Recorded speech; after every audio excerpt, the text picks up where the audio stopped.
Okay, so good afternoon. Our topic for today is projectile motion.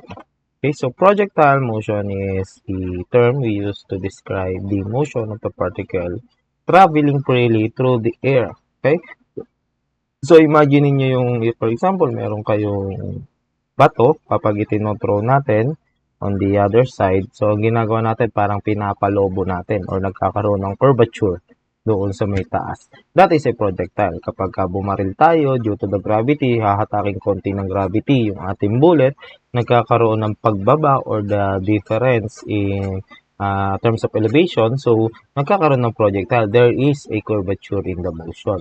Kapag tayo ay for example, naglalaro ng volleyball or ng basketball, 'di ba? Pag ililipat natin yung bola sa volleyball sa kabilang net, the motion of the ball is a curvature and the ball is moving freely. Okay? Walang rocket booster na tumutulong sa kanya or anything na nakakapag-increase ng kanyang acceleration, nakakaapekto sa kanyang velocity aside from its initial velocity. Okay? That is what we call projectile. Now, imagine niyo ngayon yung projectile. Imagine that you are watching a basketball game. Ngayon, si Steph Curry ay nasa 3-point line, tumira ng tres. Kung ikaw ay spectator, makikita mo yung curvature. Okay? Yung curvature ng kanyang tira. Pero kung ikaw si Steph Curry, kunwari, ito si Steph Curry, ay ayaw sumulat. Ayan, andito yung ring. Ayan, so ito yung ring. Ayan, diba? Ganyan yung ring. Ganyan lang yung nakikita niya. Ayan yung basket. Okay, yung net. Pag tumira si Steph Curry, shoo! Ang nakikita lang niya is that the ball is traveling vertically upward and then going down to the net. Yan lang yung nakikita niya ni Steph Curry. Pero kung si San Pedro yung nanonood doon sa itaas, ito si Steph Curry ngayon. Ayan, tumira si Steph Curry. Ito yung ating net. Ayan yung ring. Yung board rather, ito yung ating ring. Tumira si Steph Curry, ang nakikita ni San Pedro is that the ball is traveling horizontally, papunta dito sa ring. Therefore, we can say that the projectile motion of a body is combination of two rectilinear motion horizontally and vertically. Okay? Ano yung difference? Pagka dito, horizontally, ang nakikita ni San Pedro is that our motion or our ball is traveling only on the x-axis. If it only travels on the x-axis, there is no gravity affecting the motion of the particle. Pero kung si Steph Curry yung titingnan natin, ang nakikita ni Steph Curry is that the ball is traveling vertically. Okay? At if the ball is traveling against the gravity or against the ground, it experiences a gravitational pull. Okay? So ngayon, again, projectile motion is just the combination of a rectilinear motion, okay, under horizontal and vertical component. Okay? So ngayon, ito yun. Projectile is a motion of an object thrown projected into the air when after the initial force that launches the object, air resistance is negligible and only other force that object experience is the force of gravity. Dapat wala ng ibang object or ibang force na nakakaapekto sa motion. Hindi pwede na may rocket booster. Hindi pwede na may parachute. Hindi na sila projectile if there is something na nakakaapekto to their motion aside from the gravity. The object is called the projectile and its path is called trajectory. Ito yung trajectory or the projectile motion. Okay? The object being thrown is the projectile. There are some important key points to remember here. Number one is that the initial velocity or the VO is released at a certain angle theta. Merong angle of release. Kung may angle yan, therefore, to determine the vertical and the horizontal component, we use the legendary SOHCAHTOA. Okay? Para sa BOX, since yung angle natin ay nandito, our BOX is BO cosine theta. Indeed, in this case, BOY is equivalent to BO sine theta. Okay? Now, at the highest point, sabi natin, sir, di ba combination niya ng vertical and horizontal? Okay? So, at highest point, sabi natin nung nag-aaral tayo ng rectilinear motion, kapag nag-throw ka ng isang bagay, na-reach niya yung maximum point niya, yung kanyang velocity ay 0. Anong velocity yung tinutukoy natin doon? Yung velocity ng pagbaba or pagtaas, or basically, the velocity on the y-axis. But the velocity on x is still equivalent to vx.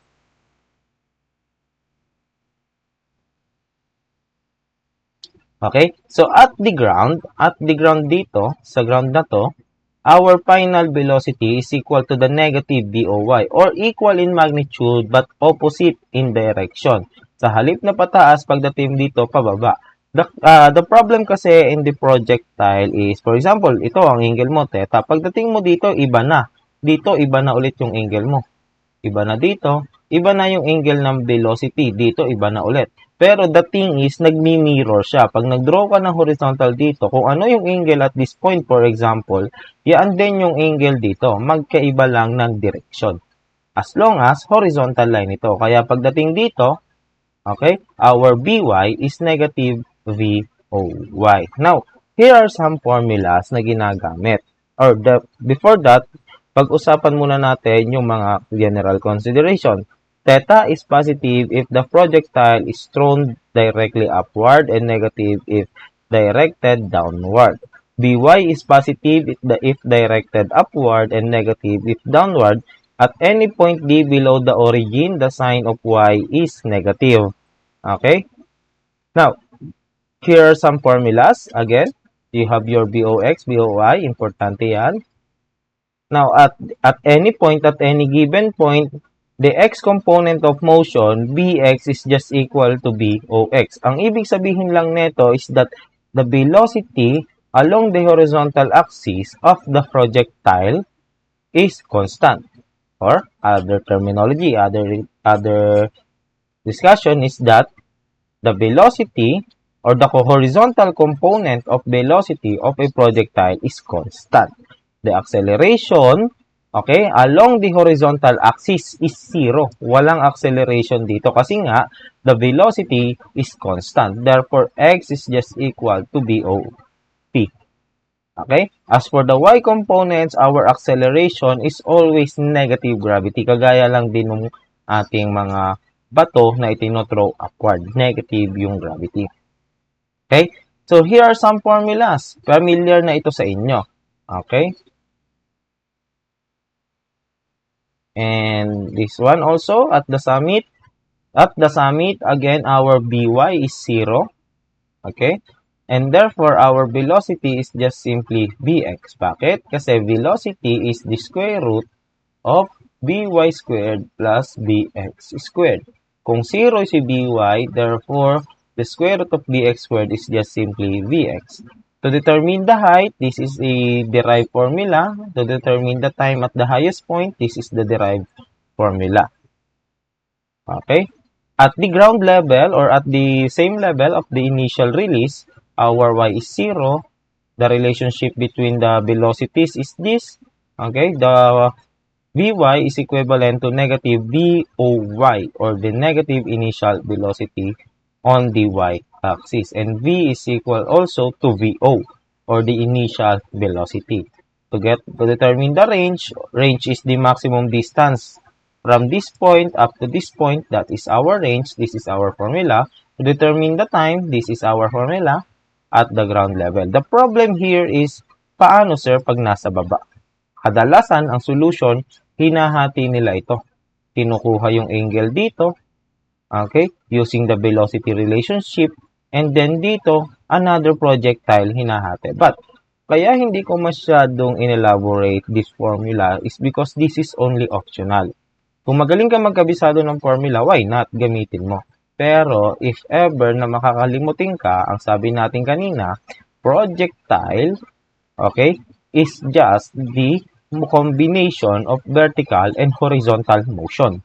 Okay? Therefore, all of the above formulas or all of the aforementioned formulas can be deduced to the motion in two axes, vertical and horizontal, which give us, di ba nung nag-aaral tayong rectilinear, ito yung formula natin. Okay? Velocity as a function of time, position as a function of time, velocity as a function of position. Ito yung tatlong formula ang dinerive natin nung nagre-rectilinear motion tayo. And, ang sabi sa atin, the horizontal component of the velocity remains constant during the motion. Therefore, our acceleration is 0. Kung ang acceleration ay 0, therefore, ito 0, ito ay 0, ito rin ay 0. So, we can deduce this as Bx is equal to Vox, x is equal to xo plus Voxt. Now, sir, bakit naging dalawa? How about this one? Kasi pag in-squared ko to both side, yaan din yun. Okay? Ito rin yun. Alright? So, where Vox is Bo cosine theta. Now, paano naman, sir, sa vertical? Vertical is still the same. Ayan, ito pa rin. Diba? Yung acceleration natin, gravity na ngayon. G. And since negative yung gravity natin, or negative yung ating, the value of our acceleration is the negative gravitational acceleration, magiging minus na lang to.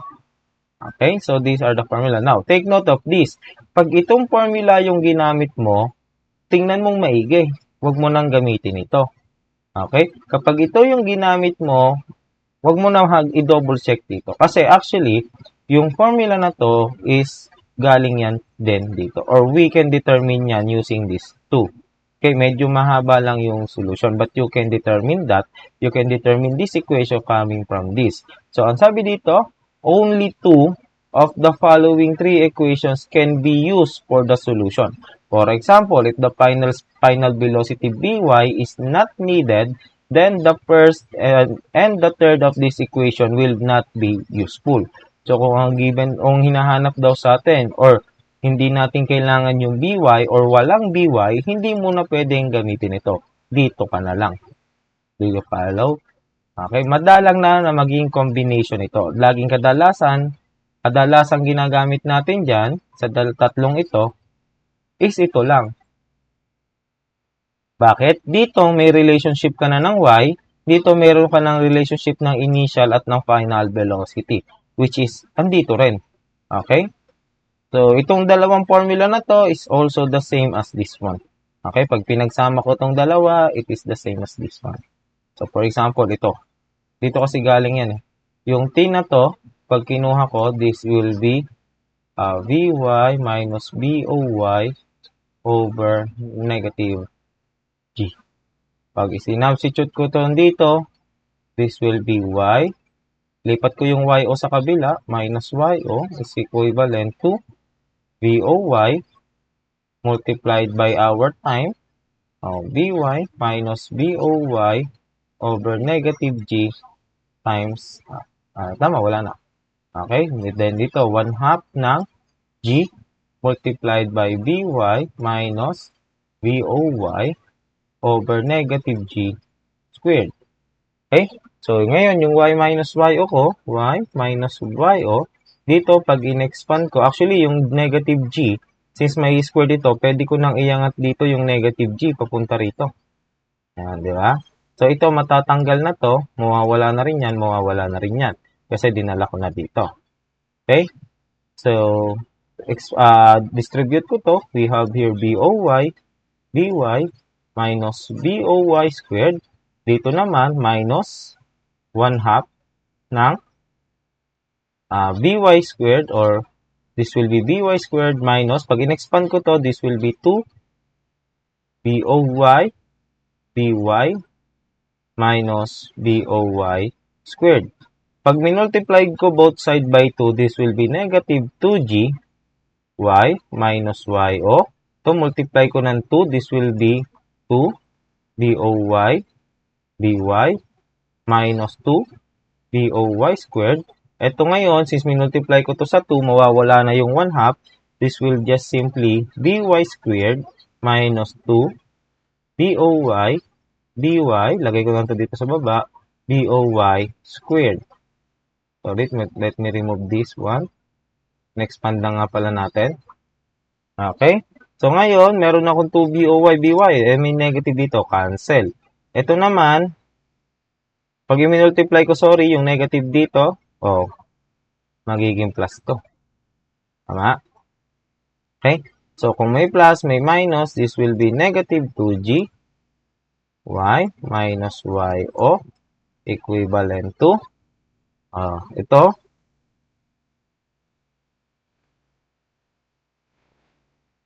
negative ito. Okay? So ito muna, positive ito. Okay, so this will be negative BOY squared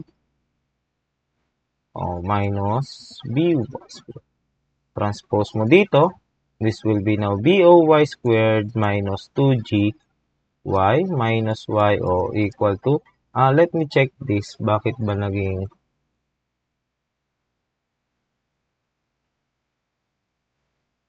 I get it now. Okay, kasi yung negative dito, inilipat ko doon. Hindi ko na isama. So, this should be positive na to.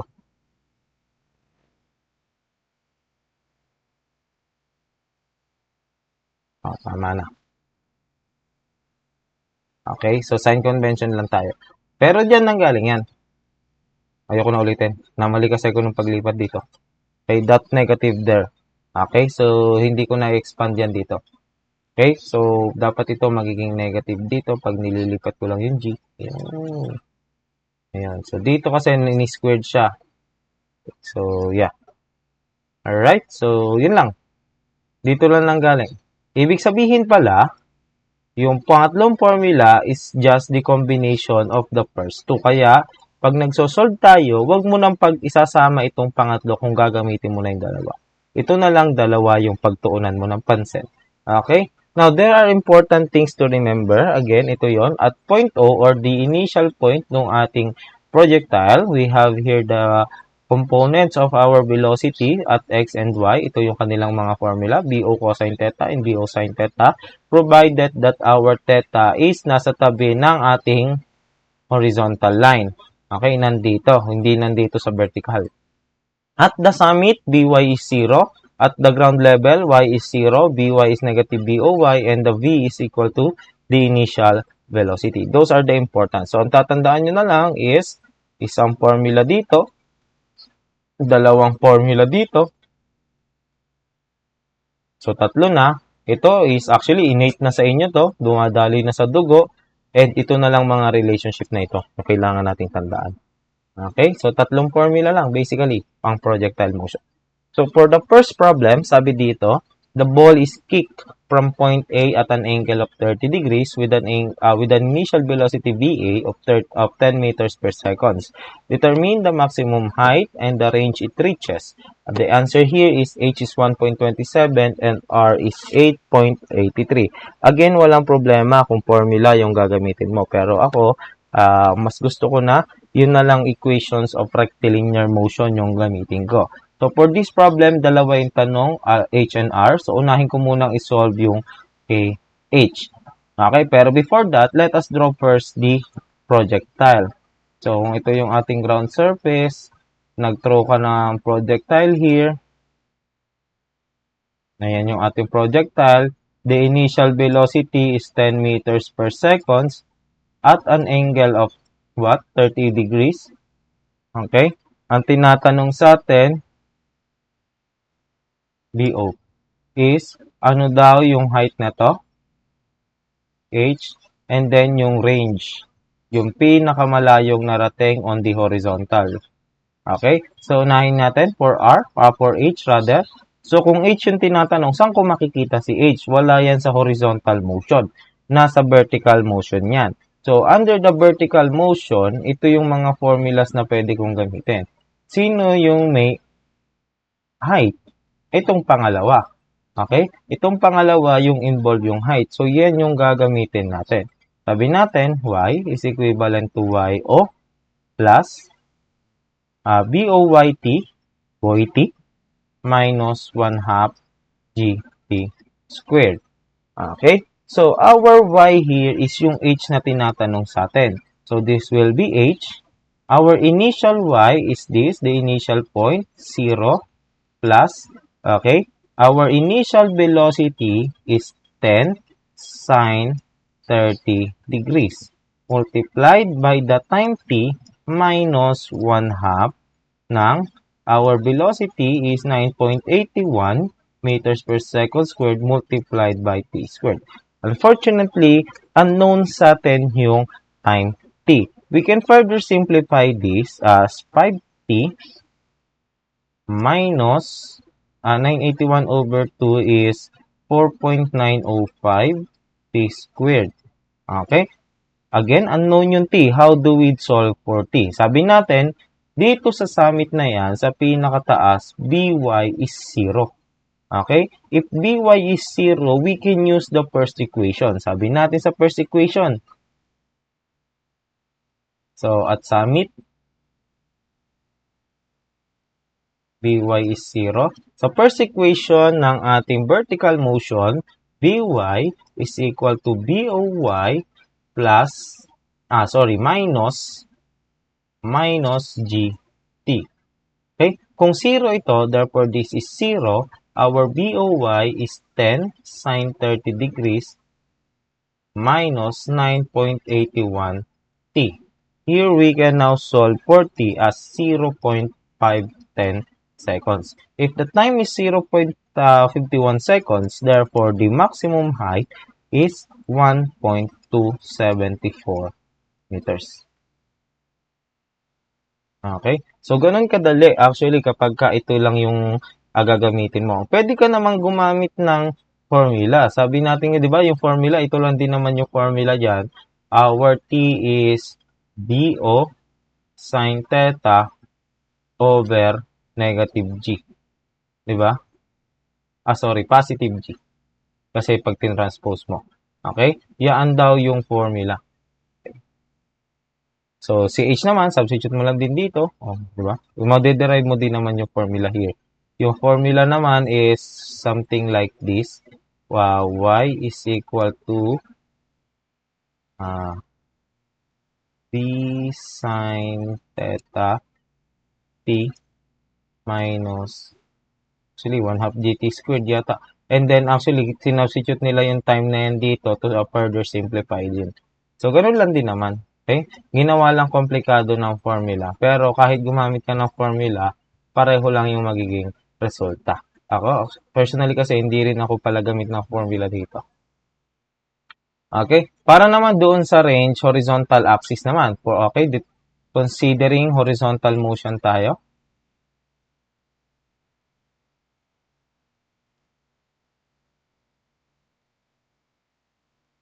Considering horizontal motion.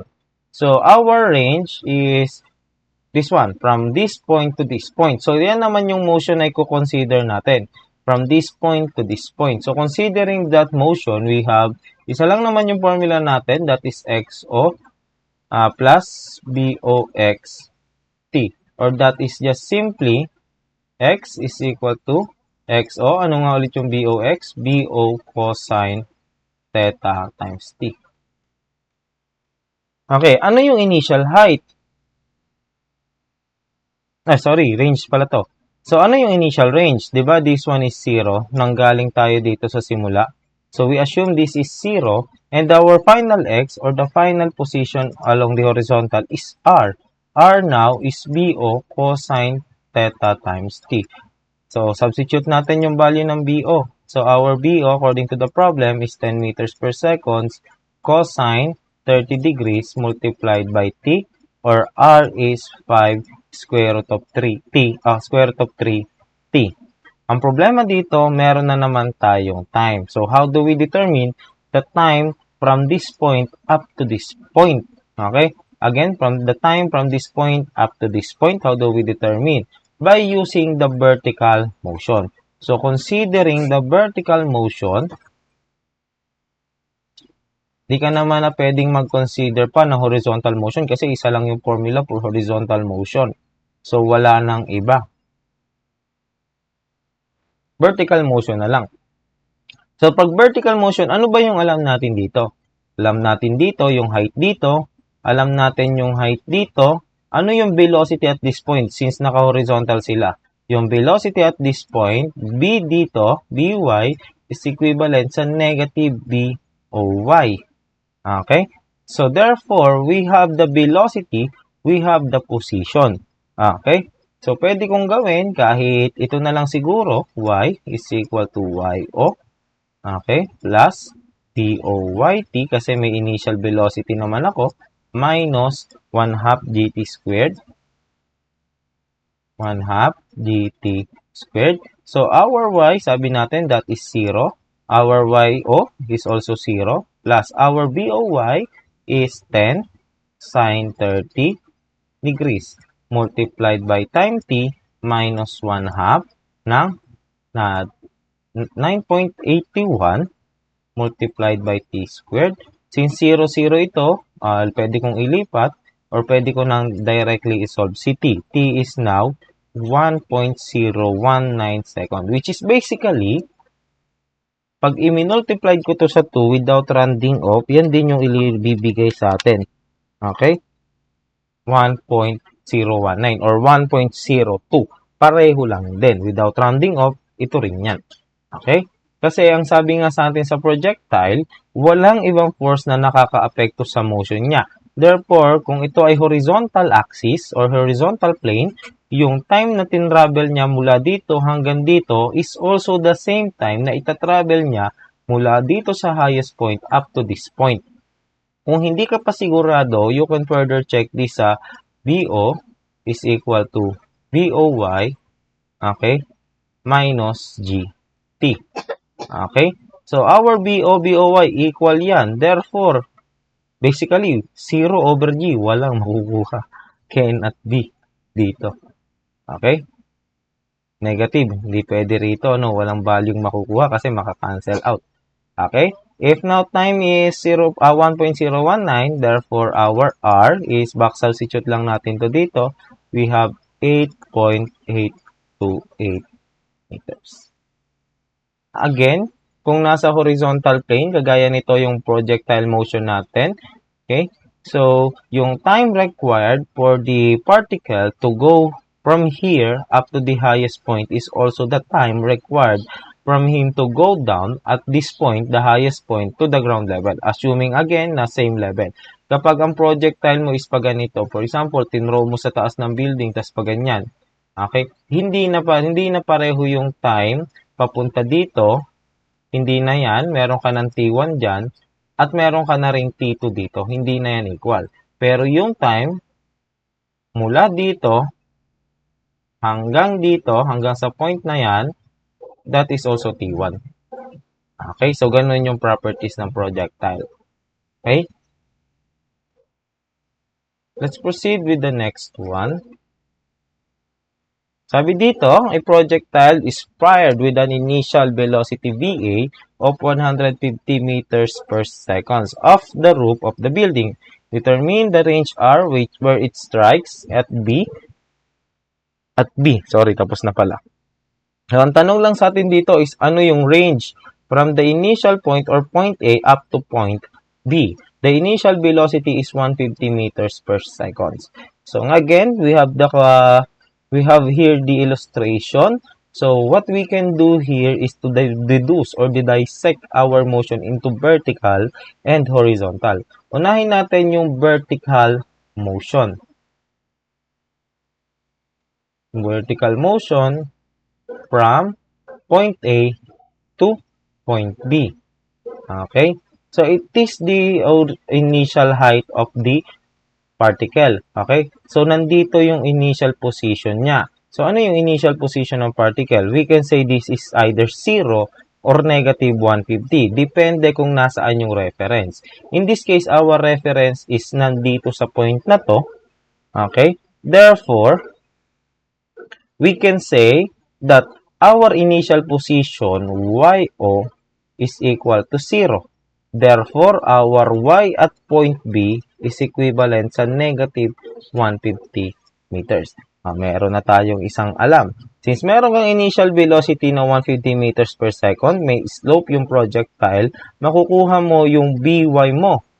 Our BOY is 150 multiplied by the vertical component of this is 3 over 5. 3 over 5. While our BX is 150 multiplied to the horizontal component, 4 over 5. In 3 over 5, that is 150 divided by 5, that is 30 times 3, 90. And this one is 150 over 5 That is 30 times 4, 120. Okay?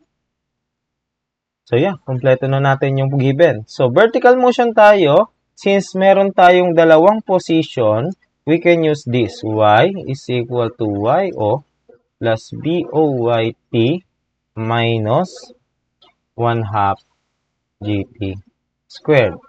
So, this is YB. Okay, kasi ito yung final position natin considering this motion. This is negative 150 equal to 0, our initial position, plus our BOY is 90T minus 1/2. Our gravity is 9.81 times T squared. Here we can now solve for the time required to travel from point A to point B. And that time is equivalent sa 19.886 seconds. Okay?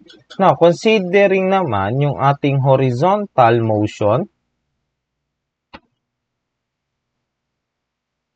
again, from point A to B pa rin tayo. Since isa lang naman yung formula natin, x is, sorry, remove ko. Ayaw mag-delete. Ayan. X is equal to XO plus BOXT. So, our X here, our final position is the range R. And our initial position horizontally is 0. Plus, our BOX is 120 multiplied to the time na 19.886 seconds. Therefore, the range is 2,386.369 meters. Diba? No need to remember all those formula. Napakarami. Kailangan pang i-identify kung nasaan yung particle. Here, wala tayong inalala, in-identify, nasaan ba yung particle. Diba? Ito lang. Basically, hinala mo lang kung nasaan dito. Pero hindi mo na inisip ano yung mga relationship, etc. Kasi kapag kinabisado mo yung formulas na ipinakita ko kanina, case-to-case basis yun. Nakadepende kung nasa yung particle. Tama? So, ang limitation lang ng formula hanggang dito. Problema yon. Okay? So, using the rectilinear motion formulas, walang problema. You can determine everything. Okay? For the third one, I think this will be the last muna for this discussion. And then, yung huling dalawa is i-discuss ko before the quiz next week. So, you will have your quiz on projectile motion next week. So, tapusin ko muna with this third sample problem. Sabi dito, a ball is thrown from A. If it is required to clear the wall at B, determine the minimum magnitude of initial velocity BA. Take G is equivalent to 32.2 feet per second squared. Okay, and the answer is 40 feet per second. So, let's try this one. Ang tinatanong sa atin is the initial velocity V. The problem here is how do we dissect yung ating problema. Yun lagi kasi yung initial na nagiging hindrance sa mga bata sa pagsosolve. They know the solution, they know the formula, pero how do you use the formula? Okay? The first thing is to understand the problem. So, meron tayo again dalawang point of consideration dito, point A and point B. So, at point A, meron tayong initial Y or our YO is 3 feet. Diba? And our XO is, kung nandito yung simula ng measurement natin, this will be 0. At point B, our YB is 8 feet. And our XB is 12 feet. Our theta is 30. Now, if we consider the vertical motion, so consider muna natin yung vertical motion from A to B. Since we have the two values of Y, we can use this. Y or equals to YO plus BOYT minus 1/2 GT squared. Diba? So, kunin natin to. Since meron akong Y, which is YB, 8 feet, is equal to YO, 3 feet. O, tanggalin ko na po yung units kasi medyo haba ito. Okay? 3 feet. Ayan, kulit na siya. Nilagay pa. plus unknown sa atin yung initial velocity. So, sabihin ko na lang ito na BO sine 30 multiplied by t minus 1/2 ng 32.2 multiplied by t squared. Ang problema, wala tayong value ng t. So, we can determine the value of t using the horizontal motion. So, kunin naman natin yung horizontal motion.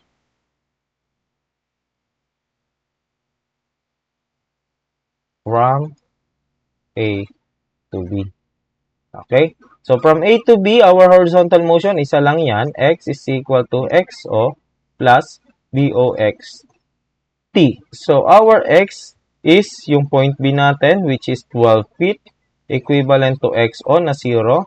Our BOX is BO cosine 30 degrees multiplied by time T. Here we can say that time T is 12 over BO cosine 30 degrees. So, kung may value ka na ng time, let us substitute that dito para ang unknown na lang natin ay yung VO. Okay? So, substitute ko. Pwede ko na actually ilipat yung 3 doon para ang maging resulta na lang nito is 5 is equal to our BO sine 30 multiplied by time T. Sabi natin, T is 12, BO cosine 30 degrees. Makakancel yung BO dito. Yung sine over cosine, pwede mong gawing tangent yan. Pwede rin namang hindi. So, minus 1/2, 32.2